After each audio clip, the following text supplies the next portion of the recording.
just one of the human needs. We crave sameness, but we also crave variety. So, I mean, no one wants someone that's completely predictable.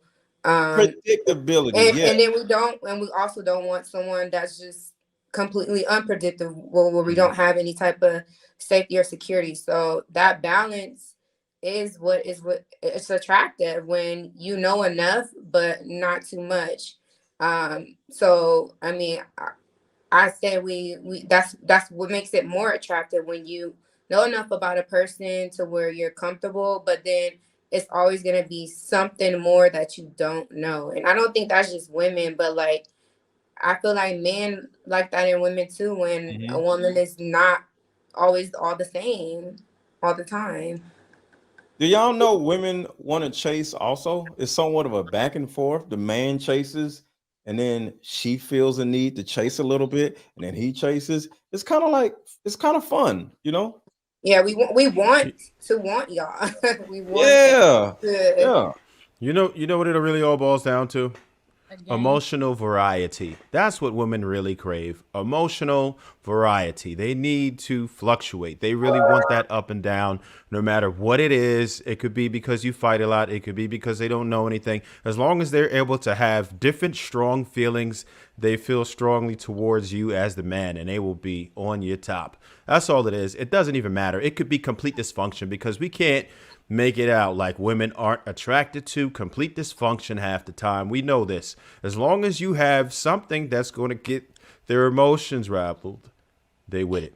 I think in another sense too, people forget, well, as well as women, but a lot of men are sensitive as well. A lot of men kind of do just hold back because they don't want to put too much in the beginning. I mean, again, it's women, but we are mostly talking about men. And a lot of times they hold back as well because of that, not to put too much forward in the beginning to. And women don't necessarily want a chatterbox, a dude who just keeps talking, and women like to have things about them, right? Have the conversation about them. Have him ask a question about her, and she does all the talking, and he asks a question, she asks a question about him, and he just says something here and there, and then it goes back to her. Women are narcissists, But so we you just gotta feed the I don't narcissist agree with that at all. of a the I woman. think I think it depends. Like you have to have reciprocal energy. If if you are meeting women that literally only want to talk about themselves, then okay, I agree. Sure, that's narcissistic behavior. But a woman who is truly interested in you is going to have questions and want to hear from you just as much. She doesn't always want to talk about herself. She wants to know how your brain works as well and how you feel as well. But you got to give them a quick answer. You can't be a blabbermouth. So where you from? Oh, I'm from here, and I did. She gonna be like, all right, yo, I ain't asked them all. I ain't asked you all that. I agree with that. Let go. You got to be kind of vague. Yeah, Do men want vague answers from women then? we don't care. We just want to Oh, see your it titties. doesn't. It depends on what we want you for. It depends on what we want you for. conversation Because I'm gonna. around with, or someone you want to take serious. If you're taking them serious, I think you want a serious answer. In the beginning, we just Oh want to see yeah. your Well, titties. It sounds like game. The guy you guys are describing sounds like an unsafe person.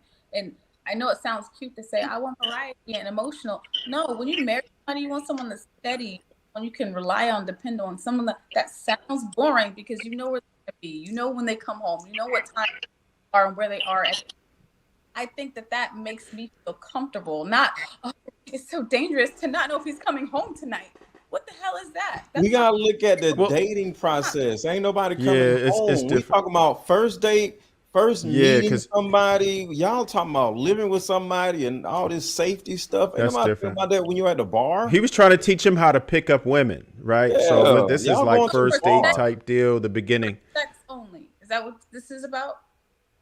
No, no, no. He was just telling him how to attract women or pick up women or how to do We well on are the first about date, sex from what in I the gathered. beginning. So all we do is we just want to see your titties when we first walk up to you at the bar. We don't give a damn about your name, no nothing. We just want to see you naked. And then probably by, within the conversation, we want to get to know you, but we don't give a damn about all that stuff. Okay. Okay. Go ahead, Marcus. I know you try to get in there. You just want to see if you got freckles on your ass. Yeah, I think Kelly made a good point about the difference between like if it's gonna be for just sex or if it's for a relationship. Because that is two different things. Like when you just trying to have sex, you're not really concerned about what somebody's saying. As long as you're attracted to them, that's the goal, right? You're just trying to get to where you're trying to get to. But if you're trying to get to know somebody for more than that, yeah, it is a cat and mouse game that's played, but it's not in a way that, you know what I mean, it may sound a little toxic the way we describing it, but it's not. You know, it's just the healthy exchange between our energies, right? It's male and female energies intersecting and like push and pull till y'all get to a place where you want to be in that relationship. So I agree. I think it's like layers though. Like for me, I'm like a kind of complex person, so it's layers to me. You get the peeling back one, you like, damn, I ain't know it was another one there, and another one there, and another one there. So it's like the mystery kind of built in by the fact that it's layers. But a lot of people, what you see, what you get. You know what I'm saying? So they would have to put that together where it's a lot of mystery in order for that to work effectively for them. And I'm okay with mystery if it's like, oh, it's a surprise. Like, oh, this is a good thing I found out. But I don't want to find out, like, if you have an STI, I think that's something you should let someone know in the beginning. That is it curable? Like, what's going on?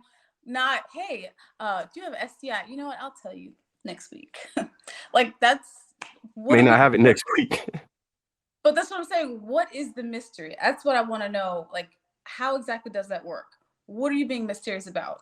I said it earlier, how you feel about that person initially. You know, say you sit down with someone on the first date, right? Did the date go well in their mind? You may like, yo, that date, the date went great. I wonder how he feels about it. Now, if he starts black, oh, I love the date and we had so much fun. Now you know, like, no, you don't tell him, like, you don't tell her, like, yo, I really had a great time. Let So her. like holding back on your emotions in the beginning. Don't let them know how you feel until you know for sure. It's not really about not, it's not something that you do on purpose. If you don't ask me how the date went, I'm just not going to tell you how the date went because nobody asked me. It's like I don't, if I don't ask you what time it is, you're not going to tell me what time it is. All right, I can rephrase this, Kelly. Have It's you? just not about revealing everything. Yeah. It's not revealing everything. Simple as that. It doesn't have to be all this extreme thing about all these kids and baby mamas and stuff. It's your personality, your hobbies, your life story. You don't have to reveal every single thing right up front. You can leave certain parts out. Let it unfold. That's basically what he's getting at. So you're saying don't have an elevator speech of your whole life on the first date. Yeah, that's Be part of it. overwhelming. It But could it's a be like small those. nuances It's also. emotionally Like, draining. yeah. Man. Have you ever met somebody that you went on a date with and then they talk so much that you were unattracted by the end of the date? But No. y'all taking it to the extreme. Y'all talking about somebody talking so much. We just talking about, I'm talking about a regular conversation. You speak, I speak, and we just go back and forth with questions. And whatever the person reveals when he answers the question should be honest. Y'all talking about something like it's just he don't tell you nothing. And he just and if he talks too much, I don't even think it should be like that. When you dating to marry, you need to know stuff. And I'm not saying you gotta know everything at the first date. Like that's kind of crazy, but you want to ask questions and they're supposed to answer it. If he holds Yes, back, if you ask the question, though, I'll answer the yeah. question. I'm just not going to give you unsolicited information about me. Right. Like, for example, like if you're on a date with someone and they're asking you, why are you still single? Why didn't your last relationship work out? Instead of you like going into all the details, oh, he did this, he did that, he did that. You can just say, I've grown, I moved on, things didn't work out. Like that's leaving mystery. Not, oh, he cheated, he did this, he did that, she did that. Is we didn't work out. We were in different places. I moved on. It could be as simple as that. It doesn't have to be so extreme, and it doesn't have to be a negative thing. It's just letting that person that you're on the date with, you may never see them again. So why give them all those details about yourself? Like I feel like I personally be like people need to earn learning about me, and the more you get around someone, then you can reveal that as you go, but it doesn't have to be all done at once. That's the mystery there. Like, make them want to know more. Like, why are you giving it all to them on the table? Just like these men are saying, they're initially there just to have sex. So Like, why are you giving him all this info? Like, Don't Like want if it. my first, go ahead. he don't even care. He's not gonna remember. Now, if he gets to that third, fourth date, then that's when you start giving more information. Mhm. If y'all are aligned and your goals of where y'all trying to go, but first date, we just trying to have a good meal, see if we got chemistry or not, and take it from there. And women, we like that too. We don't want to know about all that extra drama, whatever you got going on, whether it's in work or whatever.